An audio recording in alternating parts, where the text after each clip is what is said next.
I'm Trevor. I'm here with Josh from Burris. You know, one of the big new products this year that I just found out about, I didn't even know is coming out, was a new Eliminator 3.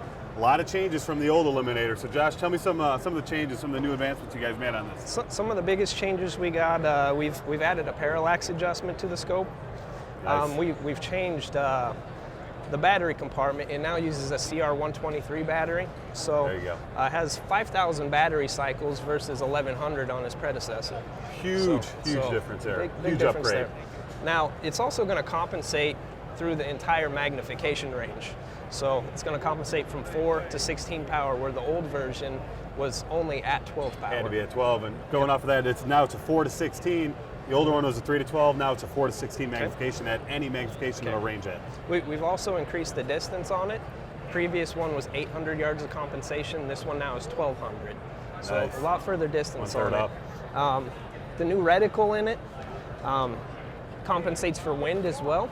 So once you range your target, the right-hand pan is going to give you how many dots to hold over. So it gives you your drop dot, and then it's saying to hold over 1.4 dots. So you come over to the 1.5 dots, and that is your point of aim. You've just given them everything there. Added a lot to it. So that's really exciting, guys. Having all these changes to Eliminator. You know, the AO on here, the new battery, you know, much longer battery life, Absolutely. that windage on there, new reticle, the distance going from 800 to 1,200, 4 to 16 magnification. You got, it's a huge step up. It's a giant leap. So that's awesome to see this. The Eliminator 3 looks like it's coming out in midsummer. About July. All right, so look around July, guys. Just new Eliminator 3 coming out. It's awesome news from Burris. And I think we got FastFire 3 too. So we're going to walk over to the FastFire 3 and get some information on that. Perfect.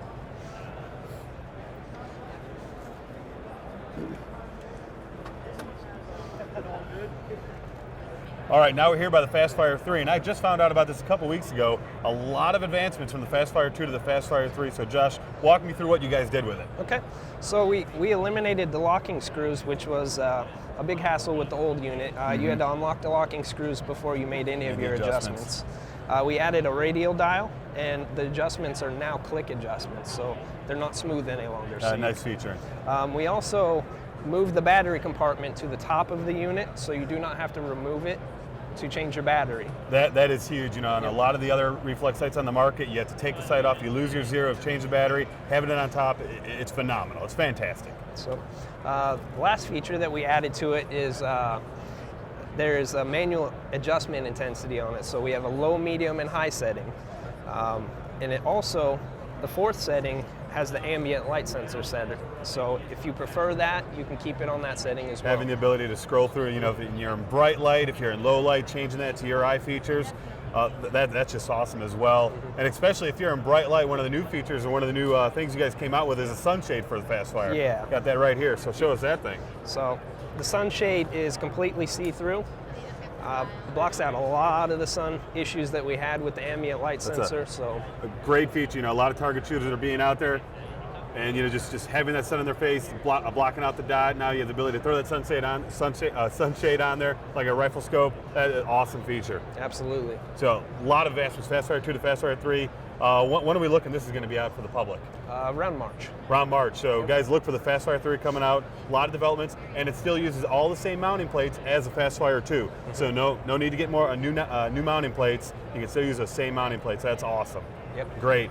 And now I think we got the Mtac Series just came out. A lot of guys are excited about that. Let's walk over to there. Okay.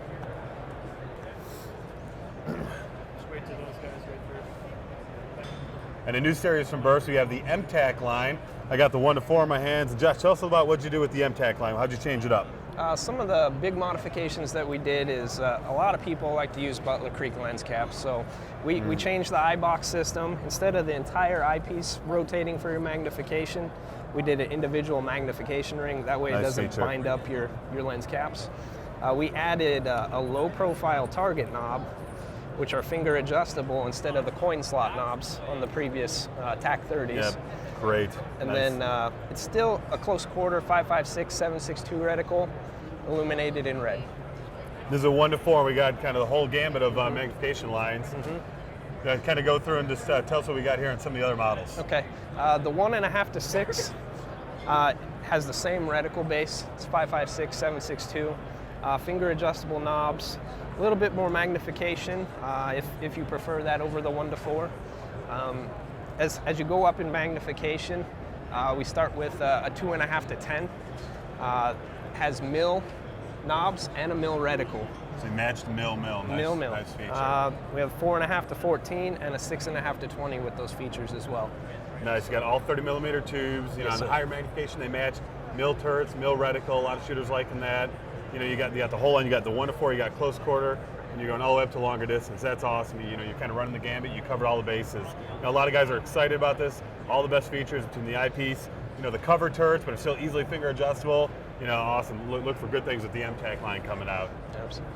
I think we got some new advancements in the AR332. Got a couple new versions of that coming out, so let's walk over there and check those out.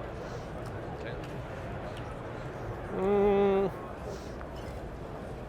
You gonna get those knobs? All right, now Burris had the AR332 scope that's been out for a little bit. Dedicated AR scope. Nice thing about it came with a pick mount that raised you to the perfect optical center for an AR, and that was also detachable, so you could throw it onto a carry handle. Perfect design for an AR, 3x magnification. Some new advancements, so you got some different magnification styles out now. Walk me through what you got here. Okay. We came out with a 5-power version. Still has the same 5.56 based reticle. We just increased the magnification to 5 power versus 3. Gave it a little bit larger objective lens from a 32 to a 36. There you go, a little bit brighter, Yep, picture there. And then we came out with a dot-based AR scope as well, which is the AR132. It is manually adjustable from green and blue intensities, and nice. it's ready to go. No mount necessary like our previous XTS 135. There you go. So the AR line now, you got a 1X, we got 3X, we got the 5X. You guys are covering all your bases on that. Ready to go on AR, carry handle, pick rail, flat top, ready to go. Josh, thank you so much for spending time with us today. Yeah, no thank problem. you. Thank you.